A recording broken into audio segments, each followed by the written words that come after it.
আয়নাঘর যেন বাংলার গুয়ান্তানামো। আয়নাঘর শব্দটি এখন আমাদের কাছে বেশ পরিচিত। Mother of all devil Hasina এবং তার খুনি বাহিনীর নৃশংস মেকানিজম ভেঙে পড়ার পরে দেশের মানুষ আয়নাঘরের ব্যাপারে সচেতন হতে শুরু করে, জানতে শুরু করে। আপনারা আমেরিকার কুখ্যাত বন্দিশালা গুয়ান্তানামো বা বাগরাম বেসের নাম নিশ্চয়ই শুনেছেন, যেগুলোর ভয়াবহ নির্যাতনের কাহিনী সারা দুনিয়াকে নাড়া দিয়েছিল। আয়নাঘর ঠিক এমনই। বাংলাদেশে যা ছিল সাইকোপ্যাথিক কিলার হাসিনার টর্চার সেল বা নির্যাতনের অন্ধকার কুঠুরি, যেখানে কখনো কখনো নির্যাতনের নিষ্ঠুরতা, নৃশংসতা এবং পৈশাচিকতা গুয়ান্তানামো কিংবা বাগরামকেও ছাড়িয়ে গেছে হয়তো। অনেকেই আয়নাঘরকে কেবলমাত্র টর্চার সেল বা নির্যাতন কক্ষ হিসেবে ভাবতে পারেন, তবে আয়নাঘরের চেয়েও বেশি কিছু ছিল। আয়নাঘর ছিল বিগত সাইকোপ্যাথিক কিলার হাসিনার ভয়ঙ্কর মানসিকতা এবং এদেশের জনগণের প্রতি তার বিষাক্ত দৃষ্টিভঙ্গি বোঝার সূত্র। আয়নাঘর হচ্ছে সেই আয়না যাতে আপনি দেখতে পাবেন কিভাবে ভারতের দাসত্ব এবং ক্ষমতার লোভে mother of all devil Hasina ধীরে ধীরে এক ভয়ঙ্কর খুনি হয়ে উঠেছিল। কিভাবে হাসিনার বিকৃত রুচির তেষ্টা মেটাতে, তাকে সন্তুষ্ট করতে এবং নিজেদের পদ পদবি বাগিয়ে নেওয়ার জন্য এদেশের জনগণের অর্থায়নে পরিচালিত বিভিন্ন আইন শৃঙ্খলা রক্ষাকারী বাহিনীর মানুষরূপী কিছু হায়না এই আয়নাঘরের পৈশাচিক নির্যাতন এবং হত্যাযজ্ঞ পরিচালিত করত। আয়নাঘর স্রেফ কোনো টর্চার সেল ছিল এমন নয়, বরং এটি ছিল আওয়ামী আদর্শের ডিএনএ টেস্ট। দলটির খুনি মানসিকতা, ক্ষমতার লোভ এবং তাদের নারকীয় পাশবিকতা, আগ্রাসী ভারতের সংশ্লিষ্টতা, এই সবকিছুর সূত্র লুকিয়ে আছে আয়নাঘরে। আয়নাঘরের যেসব নির্যাতনের কথা আজ আমরা শুনতে পাচ্ছি, এগুলো আমাদের জন্য কেবল কিছু তথ্য বা সংবাদ। তবে আয়নাঘরের নৃশংসতা এবং ভয়ঙ্কর পৈশাচিকতা আমরা তখনই উপলব্ধি করতে পারবো যখন নিজেদেরকে ভিকটিমের অবস্থানে চিন্তা করব। বিগত দশকগুলিতে আয়নাঘর সহ আওয়ামী রেজিমের সব রকম নির্যাতনের শিকার সমস্ত ব্যক্তি এবং পরিবারের স্মরণে আমাদের এই কাজ। মূলত তাদের উদ্দেশ্যে আমাদের এই তথ্যবহুল ডকুমেন্টারি। তবে আমাদের উদ্দেশ্য এটিও যে পুরো দেশবাসী সব ক্ষেত্রে ভারতের স্বার্থ রক্ষাকারী আওয়ামী আদর্শের বাস্তবতা সম্পর্কে জানো, যেন পরবর্তী প্রজন্মের নতুন বাংলাদেশ গড়ার সিদ্ধান্ত গ্রহণে আমরা আবারও পূর্বের ভুলেরই পুনরাবৃত্তি করে না বসি।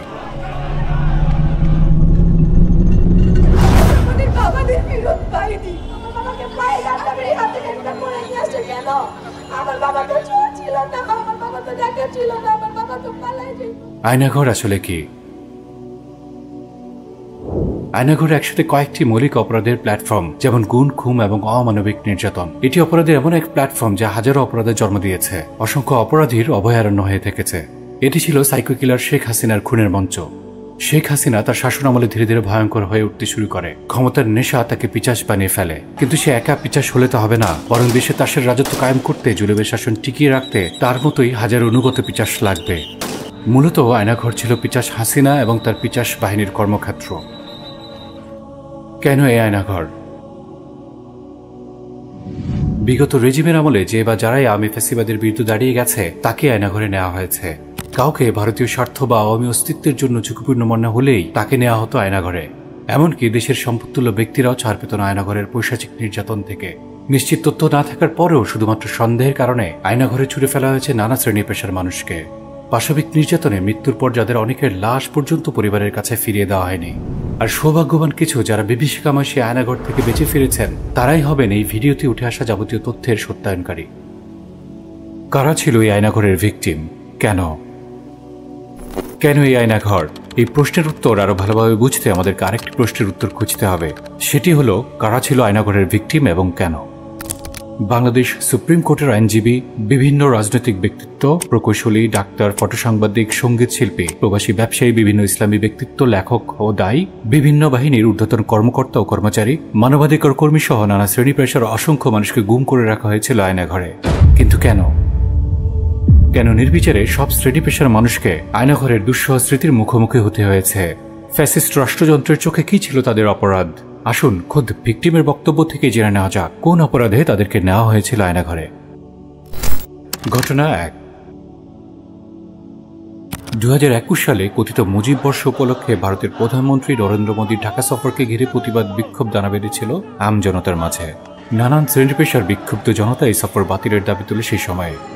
দেশের একজন সচেতন নাগরিক হিসেবে অন্য সবার মতো মাসরুর আনোয়ার চৌধুরীও এই দাবির সাথে একাত্মতা ঘোষণা করেছিলেন। এই অপরাধেই তাকে নিয়ে যাওয়া হয় আয়নাঘরে। এবং ওই সময় মোদী যখন 2020 সালে আসতেছিল, তখন আমি ওই মোদীর আসার ব্যাপারে প্রতিবাদ জানিয়ে লেখা লিখি, 2 লাইনের একটা স্ট্যাটাস। আমি অফিসে যেই দিন আসবো সেই দিন, এর পরের দিনে আমি অফিসে আসার পথে আমাকে হাতে জিল এলাকা থেকে ওরা মাইক্রোতে আমার রিক্সা ব্লক করে আমাকে গাড়িতে তুলে নেয়। অ্যান্ড আমাকে প্রথমে র্যাব 11-তে নিয়ে যায় নারায়ণগঞ্জ। ওইখানে একটা সেলে রাখা হয়, গুম সেলে। এর পরের দিন রাতেই আমাকে এইখানে নিয়ে আসা হয়। ঘটনা 2। লেফটেন্যান্ট কর্নেল বীর প্রতীক হাসিনুর রহমান একজন দেশপ্রেমিক সাবেক সেনা কর্মকর্তা, যাকে গুম করা হয়েছিল ডিজিএফআই নিয়ন্ত্রিত আয়নাঘরে। কিন্তু কেন? আমাকে 8 সালে 8 মাসে বলা হয় রয়ের সাথে কাজ করার জন্য। আমি তখন র্যাবের সিও চট্টগ্রামের, আমি রাজি হই নাই। আমি আমার এই বিগত সরকারের সময় 2 বার গুম হই। প্রথম গুমটাকে আমি আপাতত স্থগিত রেখে স্বল্প সময়ের জন্য, দ্বিতীয় গুম যেটা আয়নাঘর ডিজিএফআইয়ের অধীনে ছিল তার সম্বন্ধে বিস্তারিত সহ আমি প্রথমে গুম কমিশনে আবেদন করি। এই ঘটনায় আমাদের মনে প্রশ্ন আসতেই পারে, ডিজিএফআই আসলে কার হয়ে কাজ করে? ঘটনা 3। আতাউর রহমান মণ্ডল পেশায় ছিলেন একজন সুদক্ষ কম্পিউটার ইঞ্জিনিয়ার, কিন্তু কোনো সুনির্দিষ্ট তথ্য প্রমাণ না থাকার পরেও যাকে 3 মাসের বেশি গুম করে রাখা হয়েছিল আয়নাঘরে। তারপরে উনি বলতেছে যে তুমি কি রোড সেফটি মুভমেন্ট হয়েছিল না তার আগে? তখন 2019-এ একটা ইয়ে হয়েছিল যে উই ওয়ান্ট জাস্টিস নামে যে একটা আন্দোলন হয়েছিল, তুমি কি ওখানে খুব অ্যাক্টিভ ছিল? তুমি কোনো পোস্ট করছো, গভর্নমেন্ট বিরোধী কোনো পোস্ট করছো? আমি বললাম না, আমি তো এরকম কোনো পোস্ট করিনি, আর আমি তো স্টুডেন্টও না। ওইটা তো আন্দোলন করছি স্টুডেন্টরা, হ্যাঁ, আর আমরা জব করি, আমাদের ওইরকম আমি ইয়ে করিনি। আর তাছাড়া হচ্ছে কি আমি ফেসবুকে ওরকম অ্যাক্টিভ না। তখন বলছে না তুমি পোস্ট করছো। আমি পোস্ট করছি, আমি কখনো করিনি পোস্ট। আপনি ফেসবুকের পাসওয়ার্ড নেন, পাসওয়ার্ড নিয়ে আপনি ফেসবুক ঘেটে দেখেন। তখন সঙ্গে সঙ্গে আমি ফেসবুকের পাসওয়ার্ড দিলাম, ওনারা ফোন তো তাদের কাছেই, ওরা ফোন নিল, ফোনটা নিয়ে 4-5 মিনিট ওরা চুপচাপ আছে। তো তখন বুঝলাম যে তারা হয়তো স্ক্রলিং করতেছে, ফেসবুকে লগ ইন করে ঢুকে ফেসবুক ঘাটাঘাটি করতেছে। তারপরে কিছুক্ষণ পর বলতে, আচ্ছা ঠিক আছে, তুমি কোনো রাজনীতির সঙ্গে জড়িত আছো? কোন দল করো? বিএনপি, জামাত বা শিবির, এরকম কোনো কিছু করো? আওয়ামী লীগ এরকম কিছু করো? আমি বললাম না, আমি কোনো পলিটিক্সের সঙ্গে জড়িত নেই। ইভেন আমার ফ্যামিলিতেও কেউ পলিটিক্স করে না, আমরা ওরকম নর্মালি করি না, কোনো দলই করি না আমরা। তখন সে আমাকে বলতেছে যে যাই করো আর তাই করো, তোমাকে কিন্তু আওয়ামী লীগ করতে হবে এই দেশে থাকতে হলে, এর কোনো বিকল্প কোনো চিন্তাও করতে পারবে না। ঘটনা 4। সাবেক ব্রিগেডিয়ার আব্দুল্লাহিল আজমি দেশের একজন সূর্য সন্তান, দেশ বিরোধী ষড়যন্ত্রের বিরুদ্ধে ছিলেন সোচ্চার। একজন দেশপ্রেমিক সেনা কর্মকর্তা দেশ বিরোধী ষড়যন্ত্রের বিরোধিতা করবেন, এটাই স্বাভাবিক, এটা এই দেশের প্রতি ভালোবাসার পরিচায়ক। কিন্তু এই দেশপ্রীতির অপরাধেই তাকে দীর্ঘ 8 বছর আয়নাঘরে বন্দী রাখা হয়েছিল। আমাকে যে খুব ভারতের বিরুদ্ধে ফেসবুক এত সোচ্চার কেন? তো আমি বললাম, ভারতের বিরুদ্ধে ফেসবুকে সোচ্চার হওয়া যদি বেআইনি হয়, তাহলে আপনারা আমাকে আটকে রেখেছেন কেন? বিচার বহির্ভূত আমাকে সে আইনে মামলা দিচ্ছেন না কেন? সেনাবাহিনীর চাকরি করা অবস্থায় আমি এগুলো বলতে পারিনি। 2009 সাল থেকে আমি বলেছি, এটাই ছিল আমার অপরাধ, এটা আমার বড় অপরাধ ছিল। ঘটনা 5। সাবেক রাষ্ট্রদূত এম মারুফুজ্জামান, যাকে আয়নাঘরে গুম রাখা হয়েছিল 16 মাস। প্রিয় দর্শক, রাষ্ট্রদূতের মতো একজন হাই অফিসিয়াল ব্যক্তির কি এমন অপরাধ থাকতে পারে যার কারণে তাকে আয়নাঘরে গুম রেখে নির্যাতন করা হয়েছে? যদি এম মারুফুজ্জামানের এই বক্তব্য কখনো প্রকাশ না হতো, তাহলে কি সত্যটা আমরা জানতে পারতাম?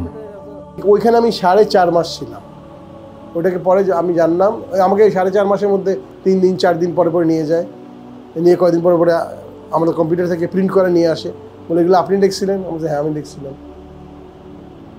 বলে এত এত গভর্নমেন্ট তুমি করে বলে, বলছে তুমি আর তুই এত লিখছিস, এত গভর্নমেন্টের এত স্টেশনারি খরচ পয়সা লাগে না প্রিন্ট করতে? এত দিস্তা দিস্তা কাগজ লাগতেছে আমাদের প্রিন্ট করতে, এখন তুই পয়সা দিবি? মানে কেন? আমি সরকার বিরোধী, তুই রাষ্ট্র বিরোধী। আমি বলছি জি না ভাই, আমি রাষ্ট্র বিরোধী কিছু করি নাই। আমি কিন্তু আমার ঠিকমতো কথা বলতেছি। মাইক খাই কী হবে, মরে যাবো ভাই।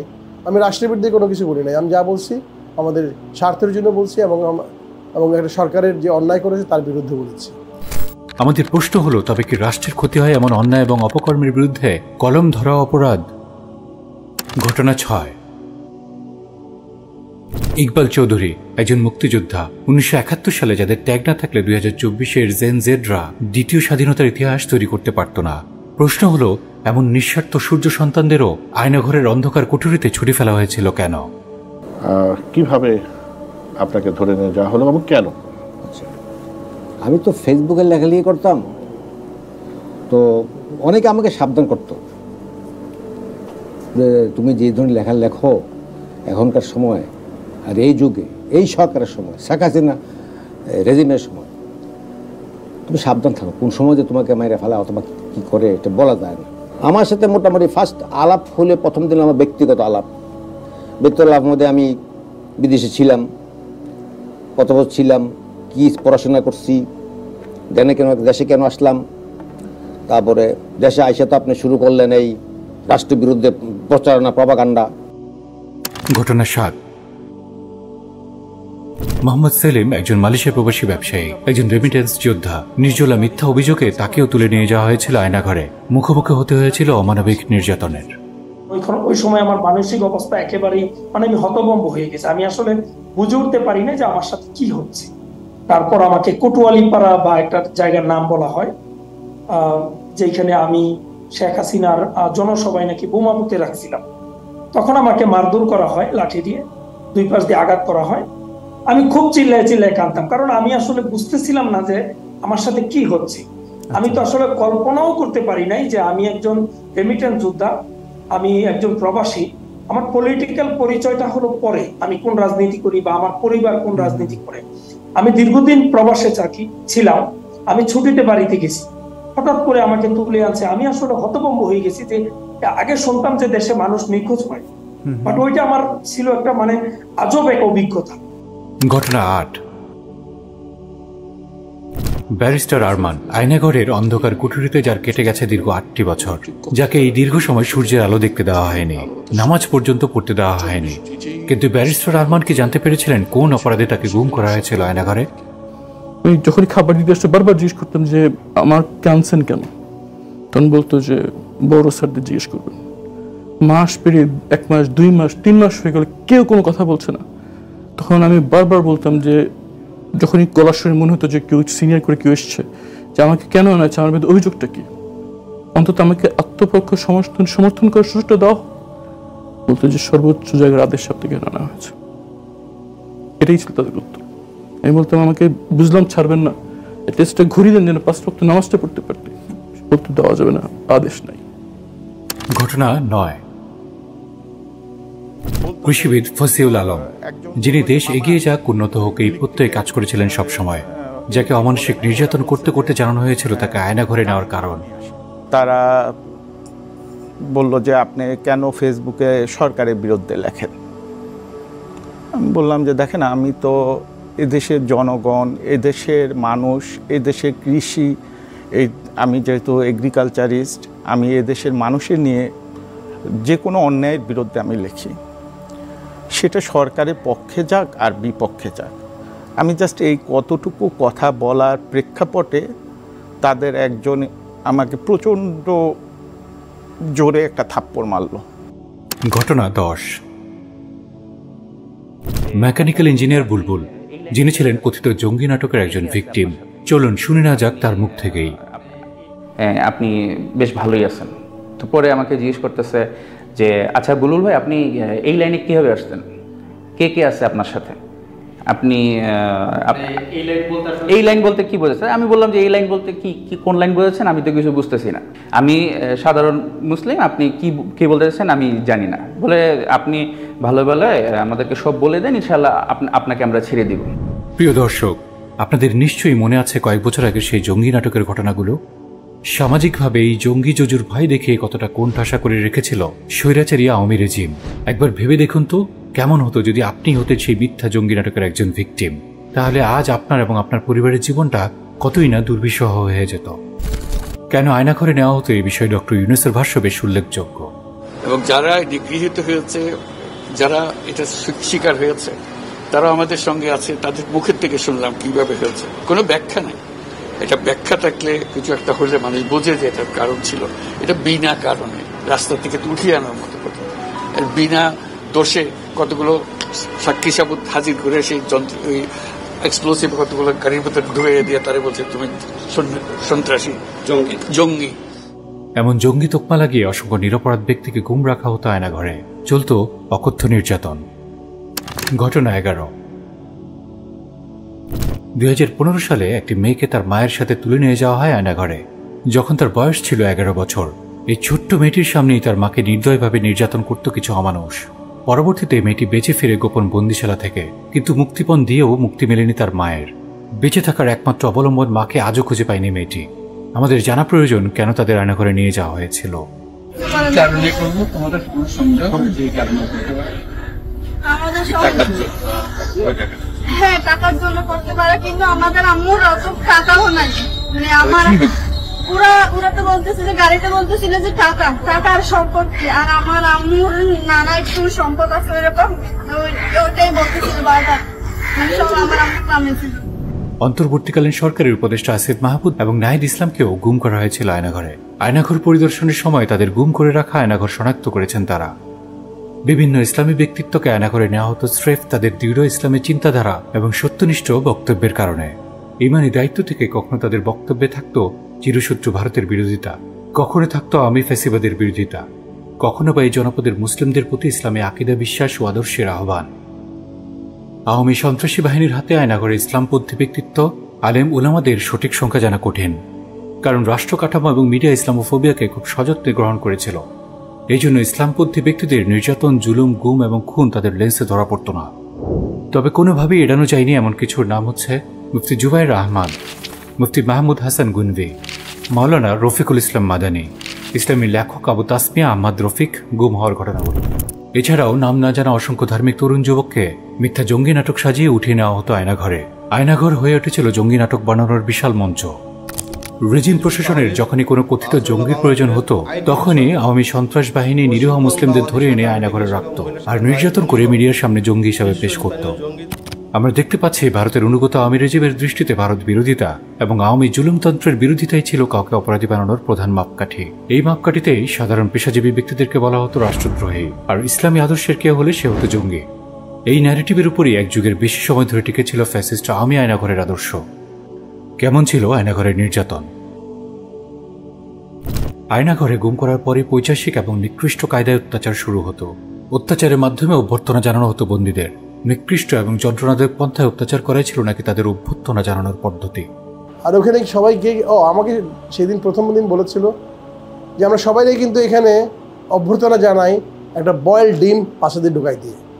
এছাড়াও গুম করার পর কথিত তথ্য সংগ্রহের নামে চরম অমানসিক এবং অমানবিক অত্যাচার করা হতো। স্বাভাবিক জিজ্ঞাসাবাদ নয়, বরং বিরতিহীনভাবে চলত নির্দয় অত্যাচার। মারুফ বলতেই আমি তো মনে হচ্ছে কেউ আমাকে বাঁচাতে আসছে, হয়তো আমার নাম যখন নিয়েছে হয়তো বাঁচাতে আসছে। এই যে শুরু করলো মারা, এইগুলা যে মারের চোটে দাঁতটা নড়ে গেছিল, তারপরে যে মারলো এইসব জায়গায় আমার হাতের লিগামেন্ট এখন মতো ছেঁড়া, কোনো ট্রিটমেন্ট দেয় নেই। ফোন দিল, বলে আপনি বাসায় ফোন করবেন, তারা অন্য টেলিফোনে ফোন করে দিল, বাটন টেলিফোনে বাসায় টেলিফোন ধরছে। আমি বুয়া আমি খুব বিপদে আছি বলার সাথে সাথে যেই শুরু হলো মায়ের। আল্লাহ আল্লাহ, আমি কোনো রকম হাতটা প্রোটেকশন করছি, মারতে মারতে একদম মানে বোতা বানায় ফেলছে। প্রিয় দর্শক, একবার ভেবেই দেখুন, যদি সত্যি কোনো ব্যক্তি অপরাধী হয়ে থাকে, তাহলে আইন শৃঙ্খলা রক্ষাকারী বাহিনীর হাতে তো ব্যক্তির অপরাধ সংক্রান্ত তথ্য সংগ্রহে থাকবে, অথচ সুনির্দিষ্ট কোনো তথ্য প্রমাণ ছাড়াই কেবলমাত্র সন্দেহের কারণে একজন নিরাপরাধ নাগরিককে কেমন নির্দয়ভাবে অত্যাচার করা হয়েছে দিনের পর দিন। কেমন হতো যদি আপনি বা আপনার প্রিয় কেউ হতেন নির্যাতিত এই ব্যক্তিটি? মৃত্যুর পূর্বে কবরের বাস্তবতা উপলব্ধি করা কঠিন, অথচ আমরা শুনতে পাচ্ছি আয়নাঘর ছিল নাকি কবরের মতো। সত্যি কি কবরের মতো ছিল আয়নাঘর? এ বিষয়ে কি বলছেন আয়নাঘর থেকে বেঁচে ফেরা বন্দীরা? ওয়ালের মধ্যে তাজা রক্ত একদম সব সব করে লাগানো। খাবার টাবার যখন দিত, ওই খাবার তো খাইতাম না, চোখের পানিতে ভিজে খাবার টাবার আমার ভিজে যেত, খাবার তো আমি তখনই। এখানকার একটা সিঙ্গেল ক্যারেক্টার, একটা শব্দও যদি বাহিরে যায় তাহলে তোমাকে শেষ করে দেবো, তো দেবই, তোমার ফ্যামিলিও শেষ। আমার সবচেয়ে বেশি যেটা লাগছে, যে আমি নিজেই একটু কম্পারিজন করার চেষ্টা করছিলাম, যে সেটা হচ্ছে গিয়ে কবর আর ওই রুমের মধ্যে আমি কোনো ডিফারেন্সটা কিন্তু কখনো খুঁজে পাইনি। ওখানে রাখাটা তো অত্যাচার, যেভাবে তারা রাখে না, এটা তো অত্যন্ত অমানবিক। এবারে মানুষের বসবাসের জায়গা না, মানুষ এভাবে বাঁচে না, তো এটা তো একদম খবরের মতো। গুহা আছে না, গুহা এটা মানুষ যেভাবে একদম কিছুই দেখে না, খবরে থাকলে মানুষ যে কিছুই দেখে না, ঠিক এইরকম। এটা তো মানুষের বাঁচার মতো কোনো জায়গা না, একদম কোনো জানলা নাই, একদম কোনো আলো ঢুকে না, বাতাস ঢুকে না, শুরু চারিদিকে দেয়াল। মিউজিক বেজে ওঠার মানেই ছিল কাউকে ভয়াবহ টর্চার করা হচ্ছে। এই 2 ঘন্টা 3 ঘন্টা রাতের বেলা, বিশেষ করে রাতের বেলা সন্ধ্যার পর 2 ঘন্টা 3 ঘন্টা পর পর ধামধাম করে নিয়ে আসতো, 1-2 করে নিয়ে আসতো। নিয়ে আসে এই যে টর্চার, আমাকে যে টর্চারটা করা হয়েছে সেম টর্চার, মানে মিউজিক বেজে উঠতো, মিউজিক বেজে ওঠা মানে কাউকে টর্চার করছে। পৈশাচিক নির্যাতনে মিউজিকের আওয়াজকে ঝাঁপিয়ে শোনা যেত বন্দীদের আত্মচিৎকার। মিউজিক আর চিৎকার, এমন চিৎকার, মানে ওগুলো চিৎকারে আপনি আতঙ্কে থাকবেন। মানে তারা করতো কি, লাউড মানে স্পিকারে দিত, এরপরও কিছু কিছু লোকের মিউজিকের থেকেও চিৎকারটা শোনা যেত। পরিবারের কোনো সদস্যের সাথে সামান্য কথা বলার জন্য রাষ্ট্রীয় বিশেষ ব্যক্তিদের থেকে হাতিয়ে নেওয়া হতো মোটা অঙ্কের টাকা। আমার মেয়ে থেকে 50,000 টাকা বিকাশে নেওয়া হয়েছে এবং 3 লাখ টাকা দফা রফা হয়েছে আমার সাথে কথা বলাই দিবে। কতটা নিচে নামতে পারে গোয়েন্দা সংস্থা, আমি সংস্থার বলবো না, সংস্থার কতিপয় দুর্বৃত্ত। নির্যাতনের মাত্রা এতটাই ভয়াবহ ছিল যে বন্দীরা সম্পূর্ণ বিধ্বস্ত হয়ে পড়তো, অনেকেই মানসিক ভারসাম্য হারিয়ে ফেলত। আমি যে রুমে ছিলাম ওই কমপ্লেক্সে 10 জনের 10টা সেলের জন্য 1-2টা বাথরুম থাকলে অন্য সেলের লোকরাও আসতো, ওখানেও চাপ ছিল। এতটুকু একটা গামছা ছিল 1.5 ফুট লম্বা, মানে কতটা নগ্ন হইতে পারে ভাই। এই না গামছা ব্যবহার করতে যাই আমি, আমার ফাঙ্গাস হয়ে যায়, ইনফেকশন হয়ে যায়, পরে গামছা বেঁধে ফেলে দিই। লুঙ্গি পরতাম, ছিঁড়া লুঙ্গি, আমি জীবনে আমার চাকর ওই লুঙ্গি পরে না, একটা ছিঁড়া গেঞ্জি, এটা নিয়ে আমার জীবন ব্যবস্থা। টুথব্রাশ দিছিল, সে টুথব্রাশ ব্যবহার করার অবস্থায় ছিল না, সপ্তাহে পাগলের মতো আচরণ করতেছিল। দেখা যাচ্ছে আমার টুথব্রাশ আরেকজন ব্যবহার করে ফেলছে, এটা কেমনে ব্যবহার করি। জুনিয়র অফিসারদের দিয়ে উচ্চপদস্থ কর্মকর্তাদের নির্যাতন করা হতো।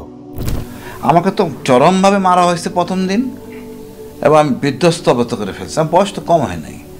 আর গায়ে লাগে কখন জানেন ভাই, আমরা যাদেরকে চিনি জানি, জুনিয়র সৈনিক বা এই ধরনের লোক দিয়ে আমার গায়ে হাত দিলে এটা মানা যায় না। লোহার গেট খোলার শব্দে বন্দীদের মধ্যে ছড়িয়ে পড়তে আতঙ্ক। ওখানে লোহার গেট ছিল, গেটটা যখন খুলতো করকর করে শব্দ হতো, ওই শব্দে সবার মধ্যে আতঙ্ক আসতো, সবার মনে আতঙ্ক আসতো। এই বুঝে আমার নিয়ে গেল, এই বুঝে আমার নিয়ে গেল, ফেরত দেবে কিনা, না টর্চার করবে, না ঝুলাবে, না আমি বোঝাইতে পারবো না কি আতঙ্ক। নির্যাতন সহ্য করতে না পেরে কেউ কেউ আত্মহত্যা করতে চাইতো। ওয়ালগুলোতে ছিল রক্তের দাগ, অনেকে আত্মহত্যা করতে চাইতো, মাথা দিয়ে বাড়ি মারা রক্ত, ফিনকে দেওয়া রক্তও ছিল। নামাজরত অবস্থাতেও বেধড়ক মারধর করা হতো বন্দীদের। ওখানে কিন্তু কেউ দোয়া পড়তে যাচ্ছে বা বলতেছে যে ভাই আমি একটু উজু করব, আমাকে একটু নামাজ পড়তে দিবেন, ওরা কিন্তু মারতো হাসে, এবং বিধর্মী আমার কাছে মনে হচ্ছিল। মারতো কি, নামাজ পড়বি, রাজনীতি করো আবার ঢং। গুম করার জন্য গাড়িতে ওঠানোর পরেই শুরু হতো নির্যাতন, কারো যৌনাঙ্গে দেওয়া হতো ইলেকট্রিক শক। তো আমি অ্যাভয়েড করতে দিলাম, এই যে অ্যাভয়েড করলাম সাথে সাথেই তারা পেন্ট করে দিয়ে সাথেই স্পর্শকাতর জায়গায় ইলেকট্রিক শক, সাথেই। আমি তো অবাক, এই ধরনের সিচুয়েশন কখনো আমি ফেসও করি নাই। এরপর আমি বলতে চাচ্ছি যে বলেন আমি কি অপরাধটা করেছি, এমন কি করেছি আপনারা বলেন। বলতে এমন কি করছো তোরা সরকার উৎখাত করবে, এই বলেই নন স্টপ ইলেকট্রিক শক। দীর্ঘ 8 বছর সূর্য আলো দেখেনি ব্যারিস্টার আরমান। সেল থেকে বোঝা যেত না দিন রাতের পার্থক্য, বুঝতে পারতেন না নামাজের ওয়াক্ত।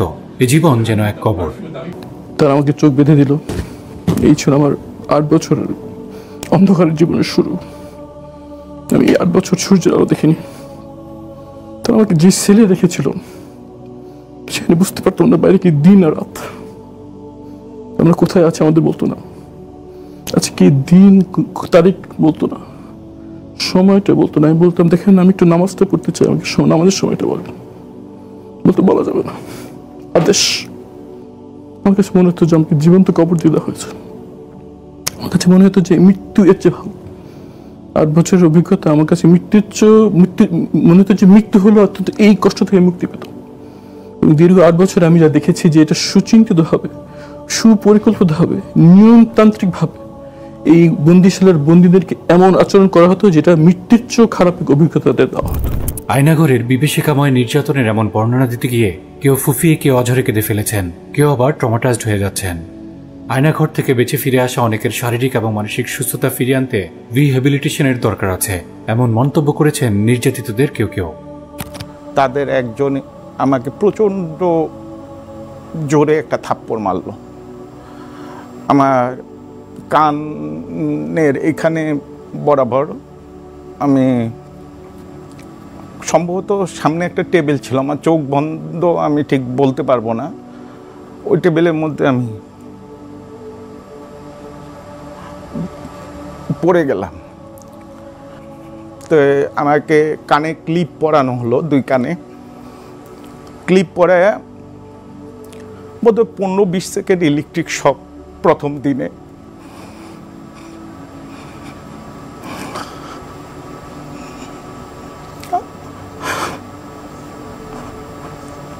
আমি সেন্সলেস অবস্থায় পড়ে গেলাম।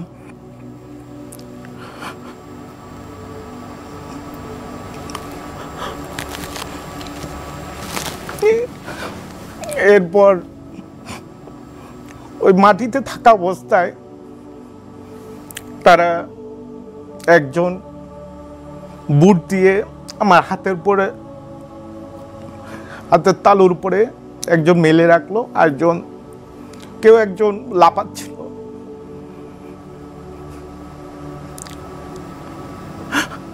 আমি চিৎকার করে কাঁদলাম।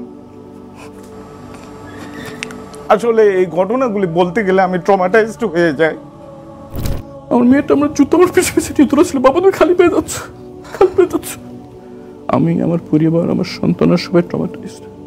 আমার বাচ্চারা স্কুলে গার্ড থেকে ভয় পায়। আমার মেয়েরা ঘুমিয়ে কেঁদে উঠে যে বাবাকে নিয়ে গেছে, মাকেও নিয়ে যাবে, আমরা এতিমখানায় থাকবো। এই দুঃস্বপ্ন আমার বাচ্চারা থেকে। মানে ওই রাত্রের কথা মনে পড়লে আমার এখনো কান্না আসে। মেয়ে এখনো ঘুমাইতে পারি না। আমার মাঝে মাঝে রাতের বেলায় আমি আপনাকে কি বলবো, প্রথম কয়েকদিন জামিনের পরেও আমি পুকুর পাড়ে গিয়ে বসে থাকতাম। আমি আমাকে নিজেকে চিমটি কাটতাম, আমি সত্যি এদের কাছ থেকে মুক্তি পাইছি। আমার মধ্যে ভয়ঙ্কর মানে একটা অবস্থা কাজ করতো ওই রাত্রে, শুধু ওই রাত্রে। মানে আমাকে এই লুঙ্গি খুলতেছে, তারপর একটা মেয়ে জড়াইয়া ধরতেছে, মানে আমাকে গাড়ি দিয়ে চাপ দিতেছে, এই বিষয়গুলো আমার মাথায় চলে আসে।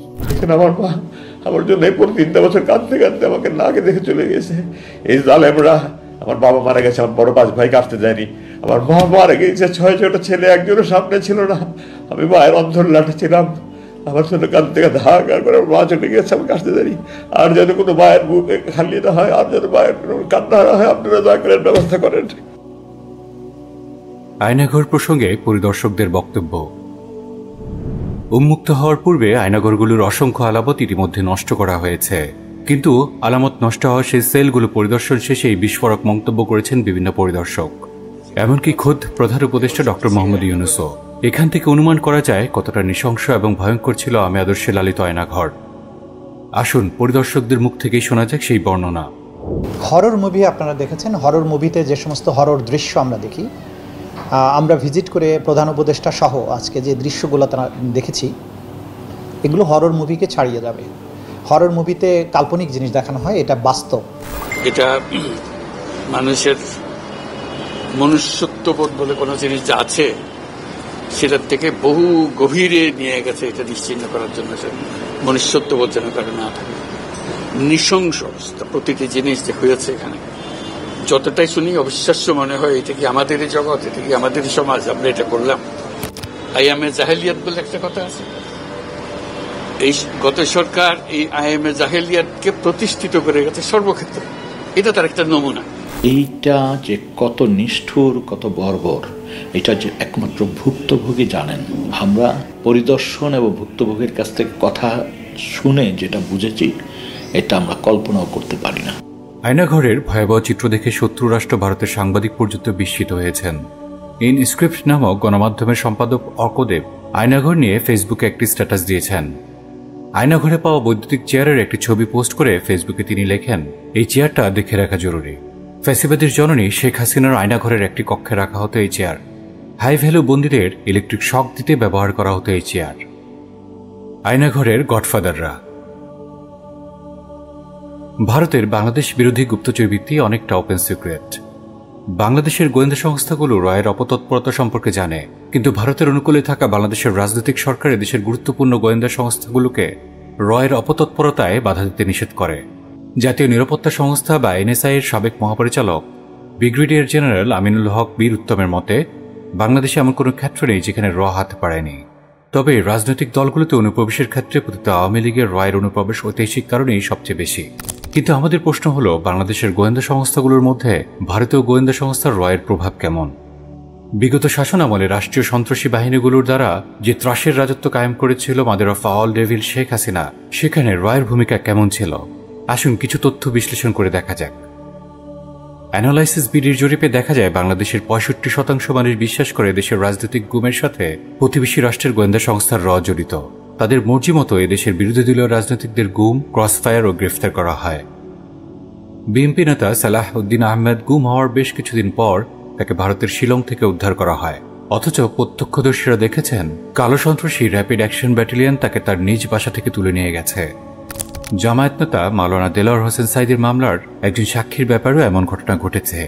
সুখরঞ্জন বালি নামে একজন সাক্ষীকে ডিবি পুলিশ একেবারে প্রকাশ্যে একটি সাদা গাড়িতে জোরপূর্বক তুলে নিয়ে যায়। এই ঘটনার বহুদিন পরে তাকে পাওয়া যায় ভারতের দমদম কারাগারে।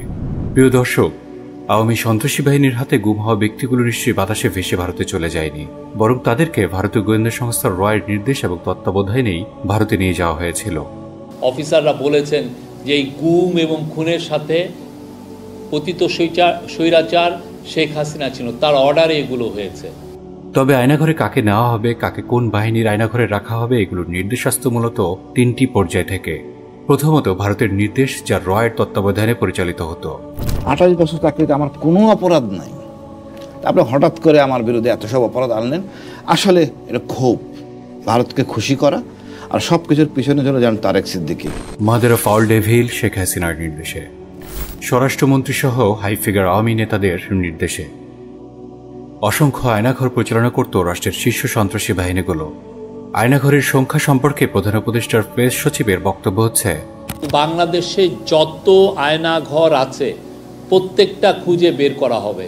সোফার আমাদের কাছে গুম কমিশনের ইনভেস্টিগেশন অনুযায়ী এবং সিকিউরিটি ফোর্সে যা ইনভেস্টিগেশন করেছে আমরা জেনেছি এটার সংখ্যা কয়েকশো, মেবি 700 থেকে 800, এবং এইটা আরও বের হচ্ছে। এবং এটা বোঝা যাচ্ছে যে এটা শুধুমাত্র ঢাকায় কনসেন্ট্রেট ছিল না, প্রত্যন্ত অঞ্চলেও এরকম অনেক আয়নাঘর ছিল।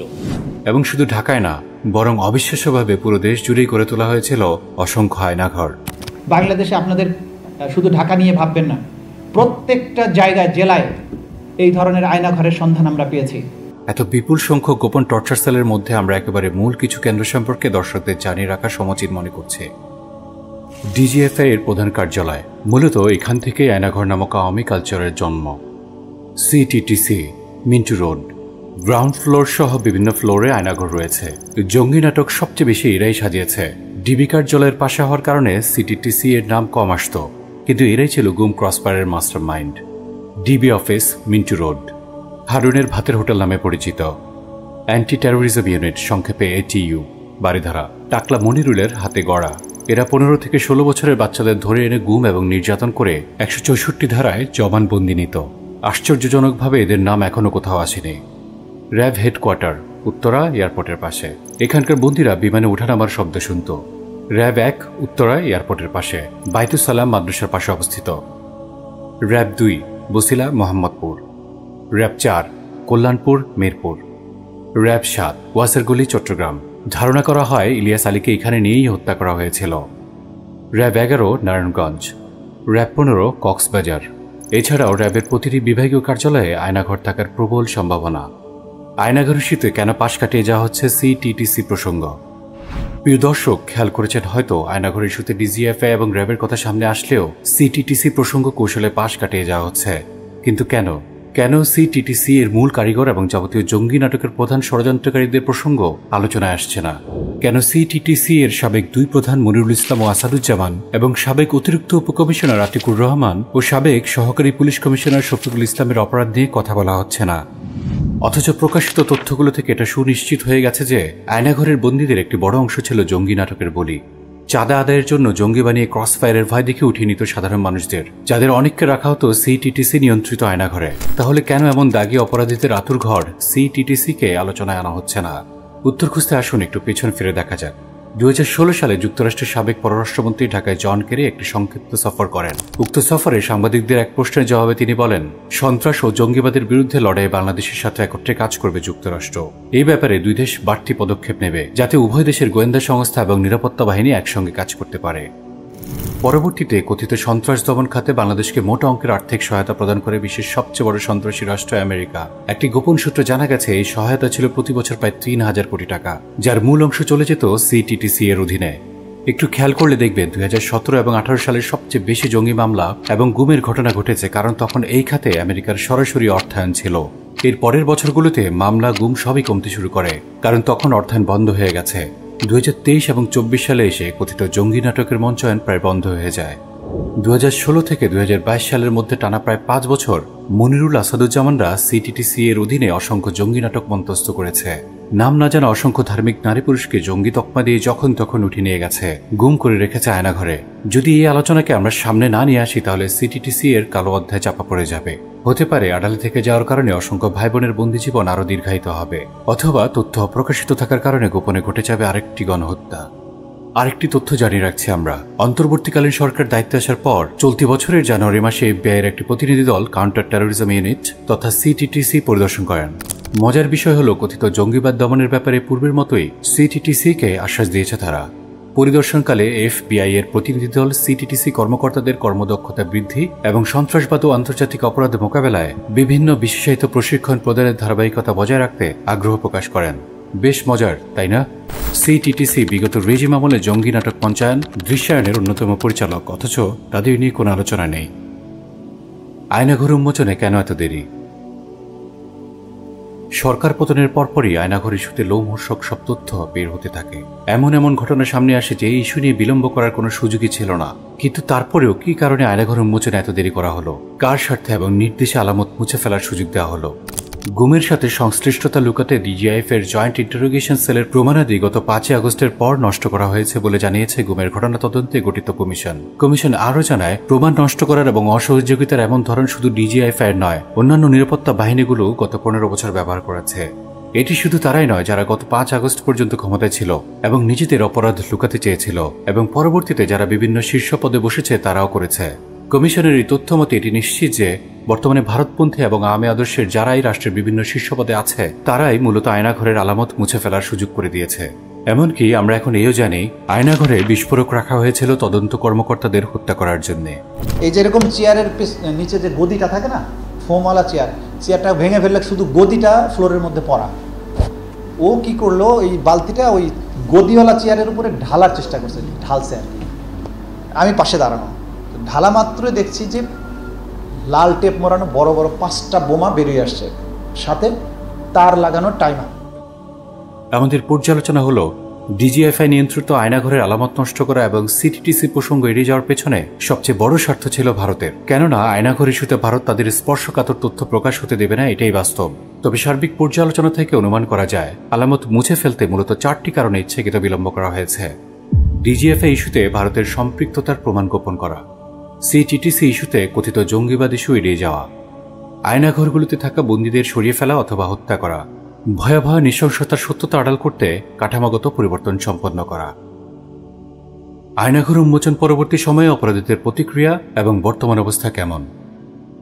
এত নৃশংসতার প্রমাণ প্রকাশের পরও mother of all devil Sheikh Hasina সহ আওয়ামী ফ্যাসিবাদের অন্যান্য নেতাকর্মীদের মধ্যে সামান্যতম অপরাধবোধের প্রকাশ নেই, দুঃখিত হওয়ার ন্যূনতম প্রকাশ নেই। বরং আয়নাঘর নিয়ে নিষিদ্ধ জঙ্গি সংগঠন ছাত্রলীগের গুন্ডা বাহিনী ট্রল করা এবং আদালত প্রাঙ্গণে দলের নেতাকর্মীদের হাসিমাখা চেহারা তাদের মনুষ্যত্বহীনতা এবং নৃশংসতারই প্রমাণ বহন করেছে। কেউ কেউ তো পুলিশ হেফাজতে করেছে দাম্ভিক আচরণ, যেন কিছুই হয়নি, যেন তারা যা করেছে সেটাই ঠিক। বিন্দুমাত্র অনুশোচনা নেই, অনুতপ্ততা নেই, বরং প্রচ্ছন্নভাবে ইঙ্গিত দেওয়া হচ্ছে আবার ক্ষমতায় ফেরার, ক্ষমতায় ফিরলে প্রতিশোধ নেওয়ার নগ্ন হুমকিও দেওয়া হচ্ছে। অবশ্যই এই বিচার ইনশাআল্লাহ একদিন করবো। আর যতই দায় মুক্তি দিক, এই হত্যার দায় মুক্তি হয় না, হত্যার বিচার হয়। তবে কি অপরাধীদের হাতেই আমাদের আগামীর ভবিষ্যৎ? অসংখ্য তথ্য উপাত্ত পর্যালোচনার ভিত্তিতে আমাদের কাছে এটি দিনের আলোর মতো স্পষ্ট যে ফ্যাসিস্ট হাসিনা পালিয়ে গেলেও তার দোসররা, রাষ্ট্রীয় বাহিনীগুলোর চিহ্নিত সন্ত্রাসীরা বহাল তবিয়তে আছে। গণ অভ্যুত্থানে হাসিনার পতনের পর দলের কয়েকশো মন্ত্রী, এমপি, আমলা, রাজনৈতিক নেতা, বিভিন্ন বাহিনীর শীর্ষ কর্মকর্তা সহ প্রভাবশালী ব্যক্তিদের অনেকেই সেনাবাহিনীর আশ্রয়ে ছিল। অনেককে বিদেশে পালিয়ে যেতে সহায়তা করা হয়েছে। বর্তমানে যাদেরকে গ্রেফতার দেখানো হয়েছে তাদের বিচার প্রক্রিয়াতেও নেই কোনো আশার আলো। আর সবচেয়ে বড় আশঙ্কার বিষয় হলো শীর্ষ অপরাধীদের অনেকে এখনো রাষ্ট্রীয় গুরুত্বপূর্ণ দায়িত্বে বহাল, কারো কারো আবার পদোন্নতিও হয়েছে। প্রিয় দর্শক, আয়নাঘর নিয়ে এত দীর্ঘ আলোচনা আমরা কেন করলাম? কেন আয়নাঘর নামক আওয়ামী রেজিমের এই কালচার সম্পর্কে এত বিস্তারিত জানতে হবে আমাদের? যেন আমরা আমাদের রুট কজ বের করতে পারি, যেন আমরা জানতে পারি একটা so called democratic political entity আমাদেরকে জিম্মি করে পাশবিক নির্যাতন চালিয়েছে 1 যুগেরও বেশি সময় ধরে। আমাদের বুঝতে হবে এখানে কোনো রাজনৈতিক দল সমস্যার রুট কজ নয়, বরং রুট কজ হলো সিস্টেম বা আদর্শ, যার উপর ভর করে গণতন্ত্রের প্রেতাত্মারা জুলুমের ইতিহাস রচনা করে।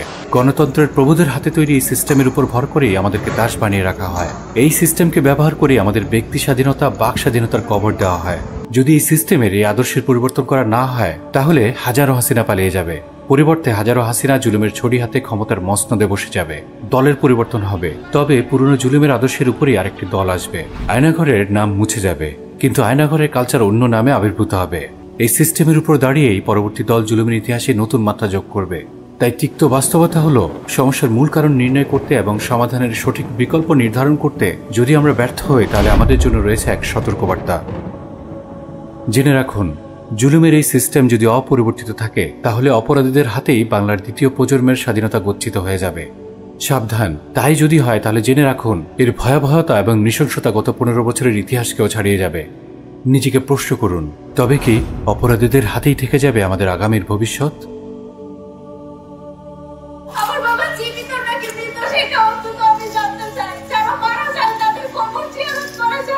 কিন্তু আমরা